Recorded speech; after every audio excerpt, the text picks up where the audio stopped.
Em nome do Pai, do Filho e do Espírito Santo. Amém.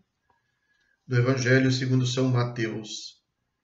Depois que a multidão comera até saciar-se, Jesus mandou que os discípulos entrassem na barca e seguissem à sua frente, para o outro lado do mar, enquanto ele despediria as multidões.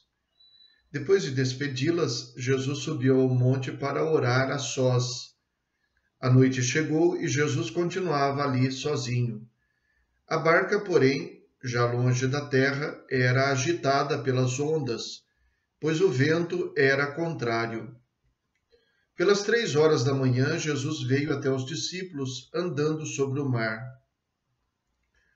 Quando os discípulos o avistaram andando sobre o mar, ficaram apavorados e disseram: "É um fantasma!" e gritaram de medo. Jesus, porém, logo lhes disse: "Coragem, sou eu. Não tenhais medo." Então Pedro lhe disse: "Senhor, se és tu, manda-me ir ao teu encontro, caminhando sobre a água." E Jesus respondeu: "Vem." Pedro desceu da barca e começou a andar sobre a água, em direção a Jesus. Mas quando sentiu o vento, ficou com medo e, começando a afundar, gritou: "Senhor, salva-me!" Jesus logo estendeu a mão, segurou Pedro e lhe disse: "Homem fraco na fé, por que duvidaste?" Assim que subiram na barca, o vento se acalmou. Os que estavam na barca prostraram-se diante dele, dizendo: "Verdadeiramente tu és o Filho de Deus." Após a travessia, desembarcaram em Genesaré. Os habitantes daquele lugar reconheceram Jesus e espalharam a notícia por toda a região. Então levaram a ele todos os doentes e pediam que pudessem ao menos tocar a barra da sua veste. E todos os que a tocaram ficaram curados. Palavra da salvação. Glória a vós, Senhor. Depois da multiplicação dos pães, Jesus faz aquilo que os discípulos tinham proposto antes: despedir as multidões. Mas não está despedindo as multidões de mãos vazias. Depois que eles ficaram saciados, então. Depois que Jesus disse: "Dai-lhes vós mesmos de comer", e realizando então a partilha do pão, dos 5 pães e 2 peixes, ele agora despede as multidões. E quem despede as multidões é ele mesmo. Ele pede que os discípulos subam na barca e vão à frente. Para que faz isso? Porque finalmente Jesus vai conseguir fazer o que tinha proposto antes da multidão segui-lo a pé: ficar a sós para rezar. Subiu no monte e rezou. Passou longo tempo. A noite caiu e ele até às 3 horas da manhã estava ali ainda rezando. Então esta é uma primeira parte, uma primeira reflexão. Jesus que se retira para a oração. Mesmo que ele tenha de interromper o seu propósito para atender quem precisa, isso não significa que ele substitua a oração pelo apostolado. Há muita gente que diz que fazer caridade é oração, trabalhar é oração, então quem está fazendo está rezando e pronto. Não, Jesus não substituiu a oração. Ele apenas a adiou, mas tomou o tempo para a oração. É um grande desafio para nós em nossos dias, nas tarefas e nas preocupações que nós temos. Mas é um desafio que é posto, não somos dispensados dele. Pelo contrário, quanto mais agitados, quanto mais ocupados, mais necessário para nós fugirmos um pouco para estar a sós com Deus. No segundo momento, os discípulos são agitados, porque estando na barca, então os ventos eram contrários. O texto diz isso: os ventos eram contrários. É a situação dos obstáculos da vida. dos obstáculos até do apostolado, da vida da igreja, até da missão. A gente quer fazer uma coisa, mas existem obstáculos, existem forças contrárias. Tenho oposição, tenho limitações para fazer o que eu preciso, o que eu quero fazer. Tenho contradições e tenho, inclusive, dúvidas.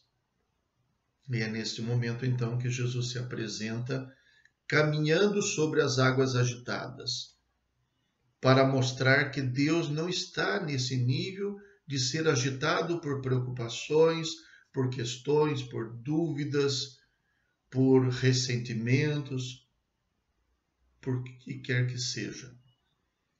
Deus não muda.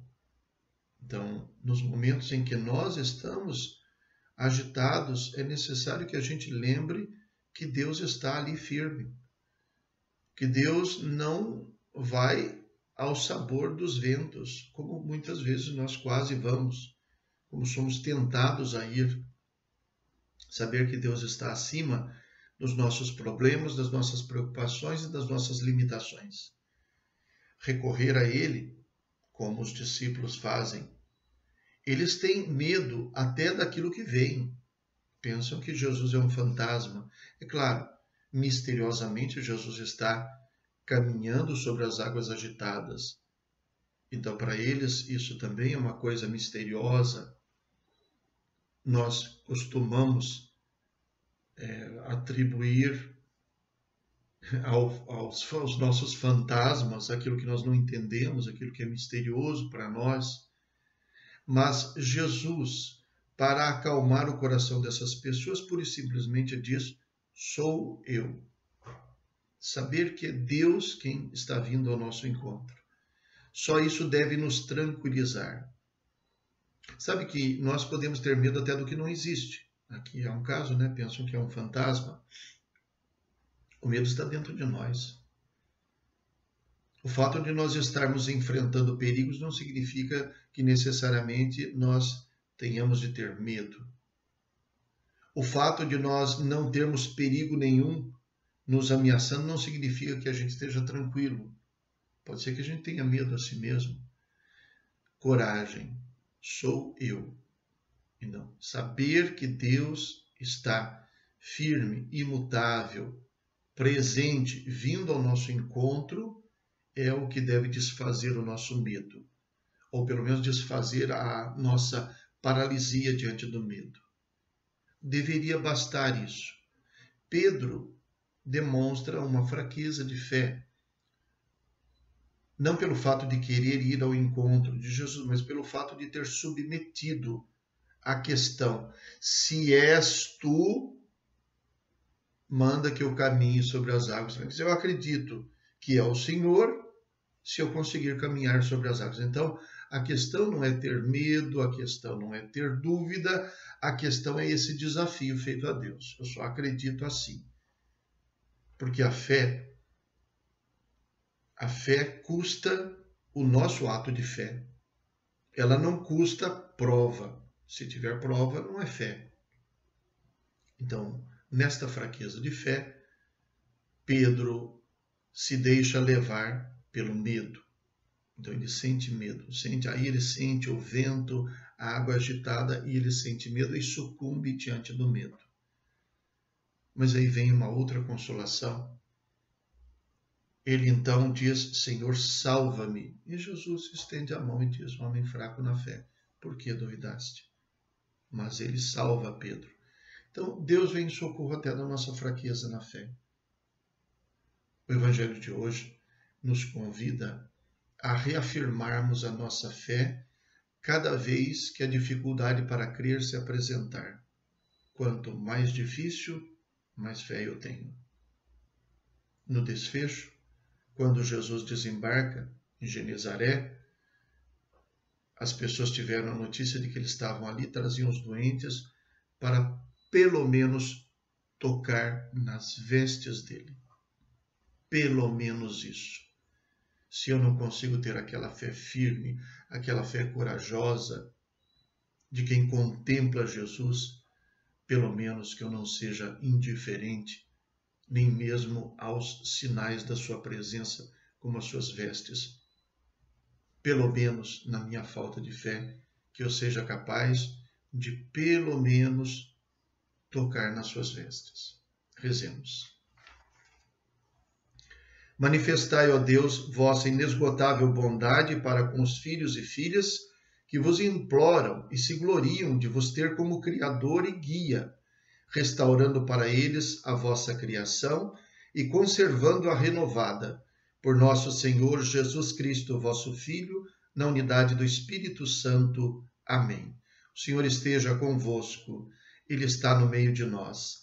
Abençoe-vos o Deus Todo-Poderoso, Pai, Filho e Espírito Santo. Amém. Fiquem com Deus.